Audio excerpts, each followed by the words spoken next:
Ce n'est pas une leçon d'histoire de l'art. Ce n'est pas un guide. Ce sont des confidences. Des mots laissés sur un banc de musée par un homme un peu à côté qui regarde les tableaux comme on regarde des souvenirs.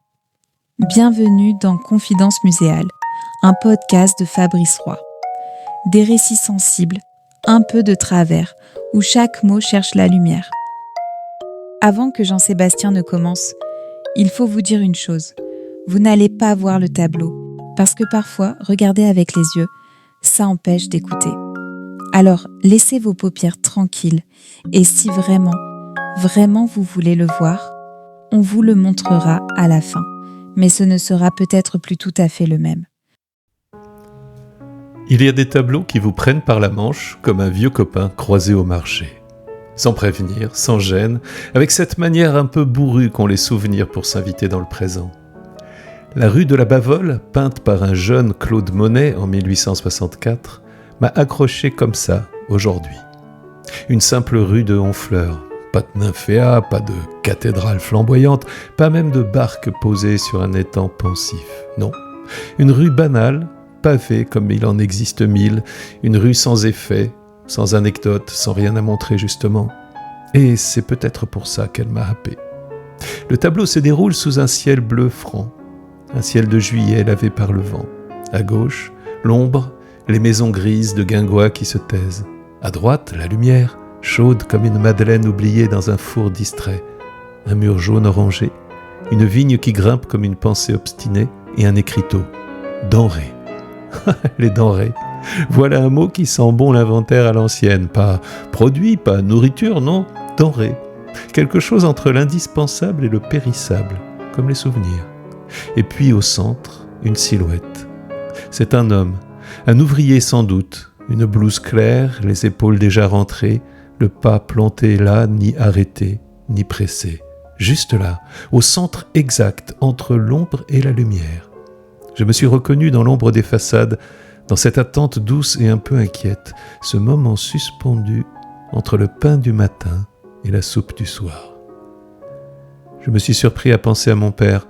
Lui aussi, il rentrait du travail en blouse, pas de Honfleur, non, de la cour du BHV à Paris, rayon quincaillerie. Il avait ce même pas, à la fois droit et éreinté, ce même air d'homme au milieu, sans décor. Il ne disait rien, il déposait sa journée sur la table, en silence. Plus loin, presque effacé, un enfant et une femme s'éloignent. L'enfant donne la main, la femme ne se retourne pas. À droite, une autre femme, seule, vêtue de sombre comme une ponctuation oubliée au bord du tableau. Ma pauvre Emma aurait adoré cette toile. Elle se serait arrêtée sur les fenêtres aux persiennes accueillantes. Elle aurait remarqué les rideaux tirés, les pots de fleurs absents. Elle m'aurait dit « Regarde, c'est une rue qui attend quelqu'un. » Et moi, j'aurais fait semblant de ne pas comprendre pour qu'elle m'explique plus longtemps. Je me souviens d'Honfleur, une fois. Lucie avait 6 ans. On s'était perdu dans une ruelle qui sentait l'algue tiède et la gaufre à la vanille. Elle avait demandé si les mouettes riaient vraiment ou si c'était pour faire semblant. J'avais répondu qu'elles riaient quand on tombait amoureux, mais qu'on ne les entendait pas les jours de pluie. Lucie m'avait cru. Elle me croit encore, parfois. Pas toujours, mais parfois, c'est déjà beaucoup. Le pinceau de Monet, à cette époque, est encore sage. Retenu, presque timide, il n'éclate pas encore en touches éclaboussées comme dans ses tableaux plus tardifs. Ici, tout est contenu, posé, précis. Et pourtant, la lumière vibre. Elle respire, elle s'installe sur les tuiles, glisse sur les pierres, caresse le revers d'un chapeau. C'est une peinture silencieuse, pas muette, non, silencieuse, comme une chanson oubliée qui revient en mémoire sans les paroles. On entend le pas feutré des sabots, le froissement d'une jupe, le soupir d'un volet. Et ce soleil, le soleil, un soleil vertical, lourd comme un couvercle, celui du déjeuner sur l'herbe, celui de la terrasse à Sainte-Adresse. Un soleil qui ne réchauffe pas mais qui révèle, qui fait transpirer les pierres et flamber les façades, mais qui laisse les visages dans l'ombre. Un soleil de labeur.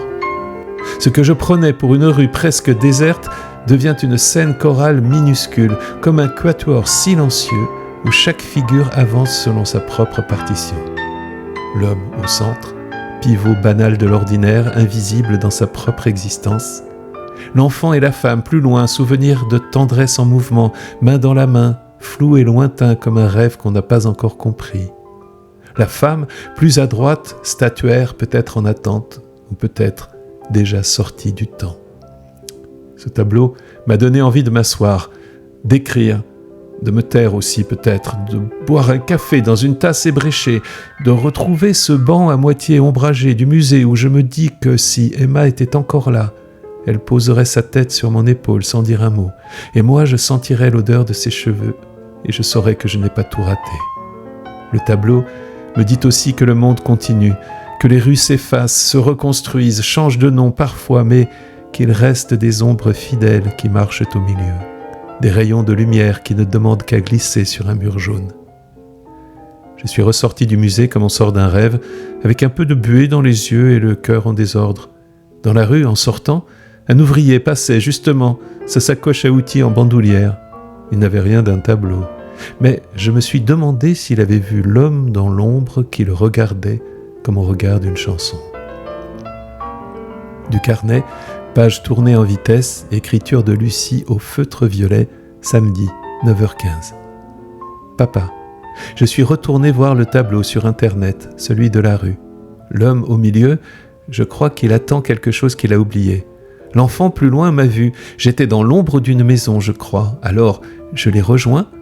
Je lui ai tendu la main et je lui ai dit « Tu veux venir goûter ?» Il reste une part de tarte. Post-scriptum. J'ai refait celle aux pommes. Elle a brûlé, mais je l'ai coupée en deux. Tu auras le morceau avec la croûte, comme toujours.